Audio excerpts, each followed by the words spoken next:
Hey guys, Pitmaster here for a blog. I'm going to talk about the fights last night. UFC 172. A lot of good fights in the card. But I only saw one. Glover. Okay? So I'll talk about that fight a little and talk about some of the things around that fight and some of the behind the scenes stuff and the stuff leading up to the fight and the stuff after the fight. During the fight, I was the corner. I was the chief second. Actually, me and Laborio, they called me the chief second probably because I had the mic on. Just because Laborio is a little shyer than I am. Maybe that's why.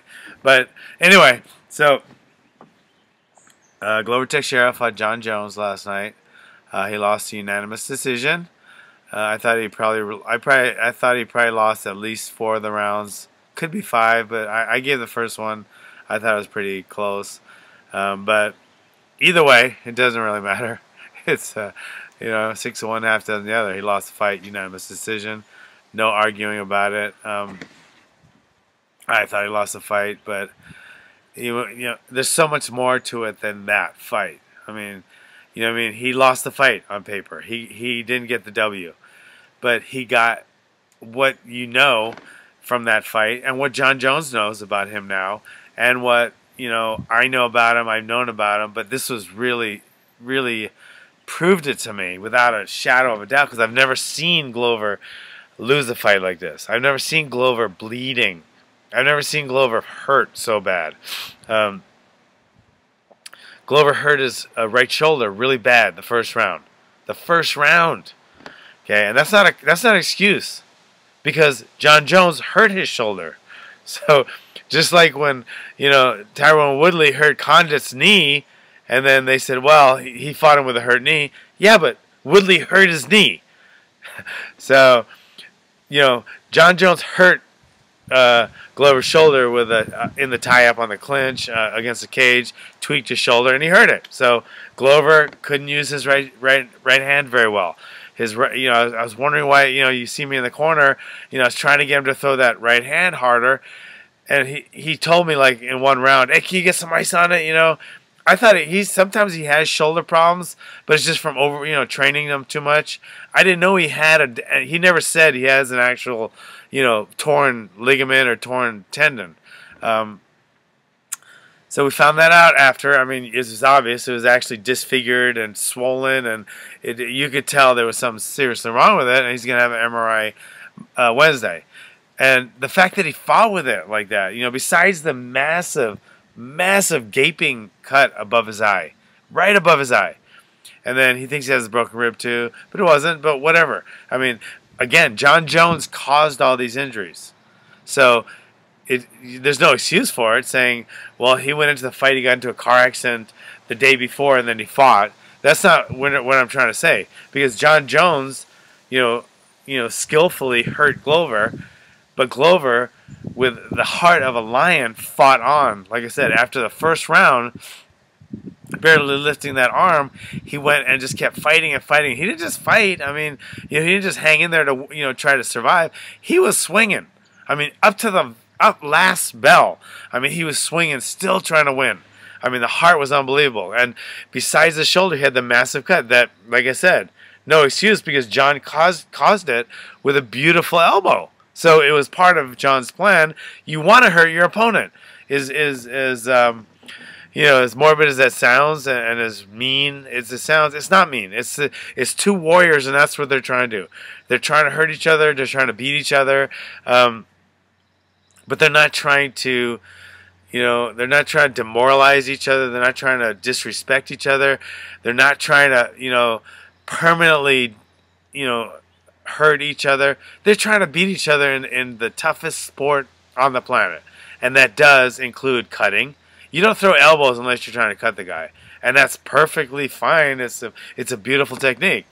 Spinning back kick, you want to hit the liver and you want to, drop the guy.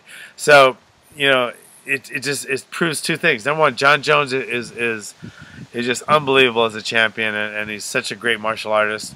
And then number two, it shows Glover Teixeira will not quit. I mean, he's a warrior. His chin was tested. His heart was tested. You know, his resolve was tested. I mean, he proved to me he will be a champion. Guys like that don't go away. He'll be back even, you know, better than before. And that was his first title fight. Most guys lose their first time out. You know, I know Chuck did. And then Chuck came back and just, bing, he took over the world. That loss, remember the first loss to Randy? And then all of a sudden he came back, you know, like unbeatable for a while. And I think that will happen with Glover.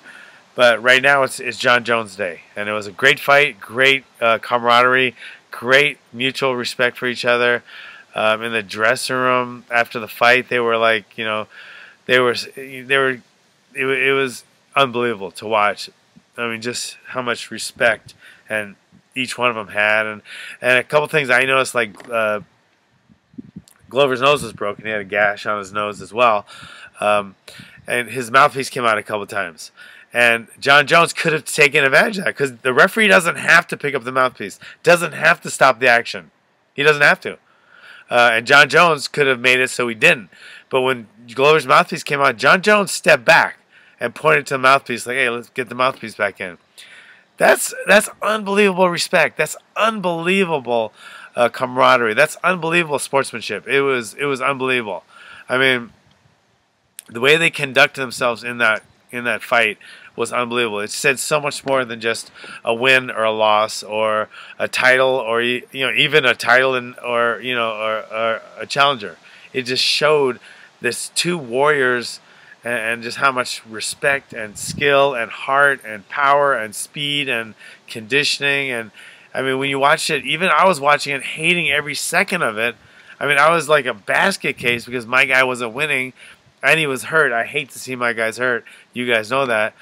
But just watching it, it was like surreal. Watching just so much stuff that's just, it's like superhuman. I mean, the power and the heart and the techniques and the skill and the heart and the courage. It was unbelievable to watch, and it made me. It was, you know, I don't know. Am I sounding sappy? Do I sound like a sappy little girl? But anyway. Great night of fights. The other fights I'm sure are great too, and that's what I just want to talk about. You know, there was a little talk before the fight, like, I don't know, Chuck said that he thought Glover was going to win. Chuck and Glover are teammates. They used to be sparring partners.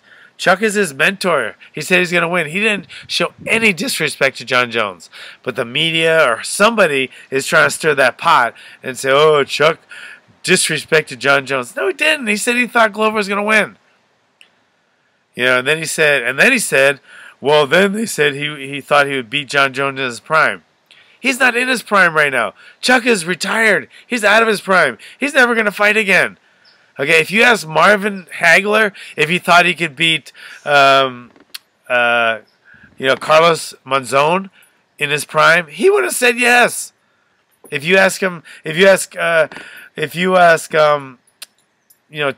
he could beat, I don't know, the heavyweight champion of the world right now, he'd say yes. He's not in his prime anymore. He's not going to fight him. But they're going to say that, you know. And I think Chuck truly believes he could with his power. But that's not a sign of disrespect. So they tried to stir the pot in the media, and it was just stupid. It was just stupid. And anybody that bought into that is even stupider. So, you know, Chuck didn't show Jon any disrespect. He respects Jon.